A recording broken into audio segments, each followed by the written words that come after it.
ஏன் இயேசு யூதேயாவில் நற்செய்தி பணியை ஆற்றாமல் கலிலேயாவிற்கு நற்செய்தி பணியை ஆற்ற வந்தார்? என் அன்பு தோழமை உறவுகளே, இன்றைய நாள் நற்செய்தியிலேயே இயேசு தன்னுடைய நற்செய்தி பணியை தொடங்குவதை நாம் வாசிக்க கேட்கின்றோம். ஏன் இயேசு யூதேயாவில் நற்செய்தி பணியை ஆற்றாமல் கலிலேயாவிற்கு நற்செய்தி பணியை ஆற்ற வந்தார்? இந்த கேள்விக்கு அனைவரும் கூறுகின்ற பதில், திருமுழுக்கு யோவான் கைது செய்யப்பட்டார், அதனால் அவருடைய நற்செய்தி பணியை நிறைவேற்றவே இயேசு கலிலேயாவிற்கு வருகின்றார் என்று குறிப்பிடுகின்றார். ஆனால் அது உண்மையான பதில் கிடையாது. ஆனால் உண்மையான பதில் என்னவென்று பார்த்தோம் என்றால், இயேசுவை குறித்து எசாயா இறைவாக்கினர் கூறிய அந்த இறைவாக்கு இயேசுவின் மூலமாக நிறைவேற்ற வேண்டும் என்ற ஒரு நோக்கத்தோடு தான் இயேசு அங்கு கலிலேயாவுக்கு வருகின்றார். அதாவது செபுலான் நப்தலி நாடுகளிலேயே இருள் சூழ்ந்து காணப்படுகின்றது. அங்கு வாழ்கின்ற மக்கள் அனைவரே பாவத்திலேயே மூழ்கி கடவுளை ஏற்றுக்கொள்ளாமல் ஆன்மீக அற்ற ஒரு வாழ்க்கையை வாழ்ந்து வருகிறார்கள். அவ்வாறுபட்ட மக்களுக்கு அந்த நற்செய்தியானது, ஒரு ஒளியானது தரப்படுகின்றது. அவருடைய வாழ்க்கைக்கு ஒரு மீட்பு கிடைக்கும் என்பதை இறைவாக்கினர் எசாயா கூறுகின்றார். இன்று இயேசுவின் மூலமாக அது நிறைவேறுகின்றது. எவ்வாறு என்று பார்த்தோம் என்றால், கலிலேயாவிலேயே இயேசு அந்த நற்செய்தி பணியை ஆற்றுவதற்காக வருகின்றார். குறிப்பாக கலிலேயாவிலேயே பிற இனத்த மக்கள் தான் அதிகமாக வாழ்ந்தார்கள்.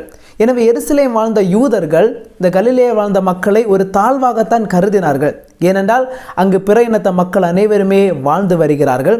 அவர்களுடைய ஆன்மீகம் என்பதே கிடையாது. இயேசுவினுடைய அந்த வாழ்க்கையை எடுத்து பார்த்தோம் என்றால், நிறைய பேய் பிடித்த மனிதர்களை இயேசு கலிலேயாவில் தான் குணப்படுத்துகின்றார்.